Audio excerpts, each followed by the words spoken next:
Hello again, have a seat, get comfy, let's chat more. Today, let's discuss how complicated it is to print cards.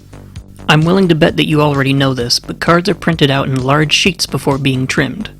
Sometimes these full sheets are given away as prizes in events. Sometimes they're not. What some of them tend to have are sections of 4 bars of color. This sequence is known as the CMYK color model. This model consists of cyan, magenta, yellow, and key, which is black. These 4 colors are what are blended and balanced to make all the colors you see under cards, as well as countless other products like cereal boxes and movie posters, tons of things. But why are they on your cards? The short answer is machines are kinda dumb. They're arranged on sheets in particular areas to fill space and make printing layouts a little less complex. In most other games, these cards are called fillers for this reason. For consistency, let's do the same. There is some degree of misunderstanding when these are called testers, although actual testing sheets do exist as factory rejects. The simplest explanation is that during the printing and sorting process, computers would read and scan and partition and cut and bevel, and sometimes these filler sections found their way into sealed product if some measurement or arrangement were read incorrectly. I'll mostly be showing Yu-Gi-Oh! Product, but this occurs across many other games, and we'll cover some of them too for the sake of education. Yu-Gi-Oh! In particular has had a long evolution of fillers. Some are very rare and extinct, and some are seen fairly often. They can vary wildly, sometimes including text on them instructing an employee on what to do with them. Hey, let me see. The fuck? In European sets, cards are printed by a company called Carta Mundi. Many of their filler sections got cut and placed in product and include the word afwerpen? Afwerpen. Afwerpen? Afwerpen. Afwerpen. Afwerpen. Afwerpen?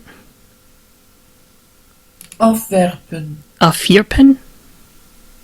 Afwerpen. Afwerpen. Well, that doesn't help. The word means to shed or drop or throw away in Dutch. One of those. Their filler sections also contained this word, and also sometimes ended up in product, most notably OTS packs. But let's circle back around to that CMYK thing. To start with, this is the CMYK layout you're probably most familiar with. Sometimes the colors are reversed for whatever reason. These have an Eye of Anubis, sometimes with, sometimes without. Sometimes they can even come with foiling, sometimes even secret rare. Sometimes they even have a little text on them. These have text showing that they're first edition, and this one is in Spanish. Sometimes they have different text. These have titles printed on them. Sometimes they even have images, as you see here. These are very rare. Following Carta Mundi's trend, some American prints also have instructions on them. These can come common and sometimes have foiling. There's even a speed duel one out there, very rare. Years ago I found a handful of fillers with white borders, and some were even foil. They were discovered around the time the TCG began foiling card borders on Ultimate Rares, so others have believed there may be a connection. Sometimes these bars of color can also experience errors. This one has its yellow segment shifted to the left, but it doesn't seem to mind. These testers have their segments rotated 90 degrees. It was one of these that got me into collecting errors in the first place, and they're especially rare. Sometimes fillers don't have any color at all. These are mostly blank, but have gray bars on them. These are extremely rare and also have foil versions. Other uncolored versions include ones with barcodes on them that when translated say drop 3. And yes, these can also come with foiling. I haven't yet seen it happen in Yu-Gi-Oh!, but some fillers for other card games are just printed black. Can you guess which games these are from?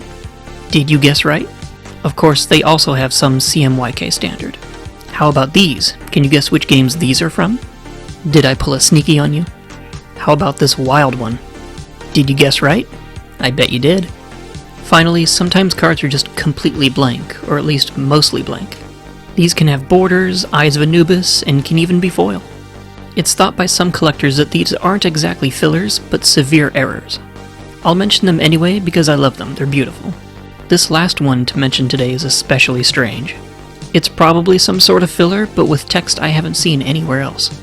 I don't know what this text means, and I'm not going to try to pronounce it. It looks like a whole trap card template that was meant to be discarded, but why print the whole template and nothing else? Is it not a filler? Is it a prototype? That's what some collectors think it is. Or it really could just be some kind of filler. We just don't know. This isn't meant to be a complete archive of everything out there, but if you would like to see more, there's an Instagram account for these that a lot of us in the collector circles have contributed to. Another big thank you to the homies you see on your screen. This episode has taken a while to find time in my life to make, and I appreciate your patience. There are still a ton of interesting errors and histories to go over, and still lots of neat things to show you. Some of them are sort of common, and others are some of the rarest things in the game. Until then.